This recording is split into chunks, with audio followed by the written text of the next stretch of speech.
Well, good morning and hello. My name is Steve Onson. I'm the pastor of Calvary United Church of Christ in Reading, Pennsylvania. We are an open and affirming congregation, and glad you're watching this, whether it's live or otherwise.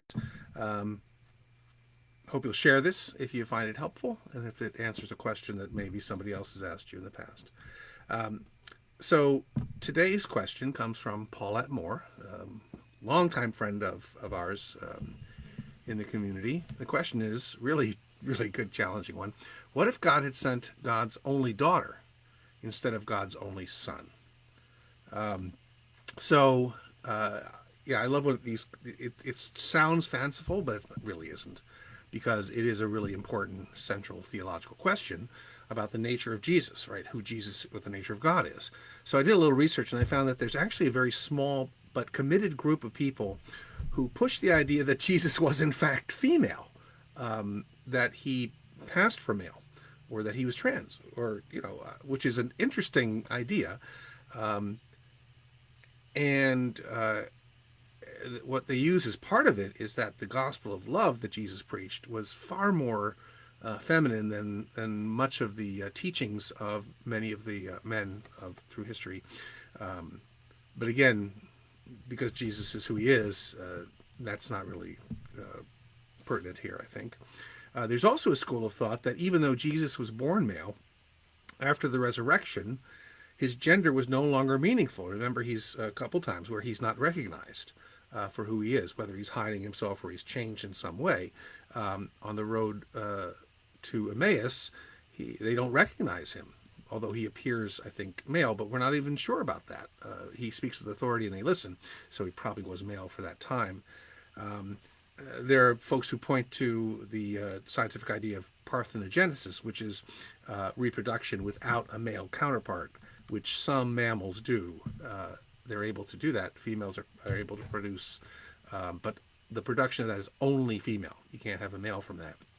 So, of course, I think at central of this thing is that the idea is the people of Jesus' time really didn't understand that there was a sperm and an egg. Right? They didn't have the ability to see what we are able to see, have been able to see for a long time. And so the idea that Jesus is the incarnation of God is not that God sent a sperm to unite with Mary's egg and produce sort of a demigod, which is some of the thinking behind that. Um, it's that God placed God's self fully into the womb. That really matches their understanding of conception, about how babies are born, right? That Paul writes that the woman is the vessel, and there's one passage about onan, about masturbation, that was a feeling it was a loss of a life, and so therefore it was wrong. Which is also another reason why some theorize that male same-sex relations were condemned, while female ones were not in the Hebrew Scriptures. So that's a whole other topic, isn't it? Since since God is not male, the Messiah, if the Messiah is God incarnate, doesn't have to be male either. Doesn't have to have any gender at all. Of course, the problem is culturally, and it really is a human thing, not a God thing, is that a female Messiah would not have been accepted and probably would have been stoned to death. Now, the term Messiah, we use a big M for Jesus, but in fact, it was used to describe anyone who was anointed by God. Kings could be messiahs, prophets, even we have Deborah, who's a general. So, they could be considered messengers of God.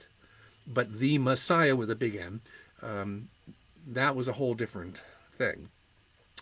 One thing I found really fascinating was a couple of years ago, maybe 10, 12 years ago, there was a book called The Way by Kristen Wolf, which imagined this very idea. It has the girl being androgynous, young, so that's not a stretch, being raised by a group of holy women who have an ancient philosophy of love. And she goes out from that place as she grows up and tries to spread that message of love. The maleness of Jesus becomes really important if you are trying desperately to connect him to his Jewish roots, which of course he was Jewish, so that makes sense. But there are certain stories in the Bible, and remember, the only stories we have of Jesus from before he's a 30-year-old adult is when he's born and he's taken to the temple for dedication and for circumcision, we're assuming, on the 8th day, where a girl wouldn't, that they wouldn't do that for a girl. And his conversation in the temple with the elders when he's 12 years old is really about him being a bar mitzvah, right? A son of blessing. So, in those senses, you have to have a male to make those connections, and that bolsters that.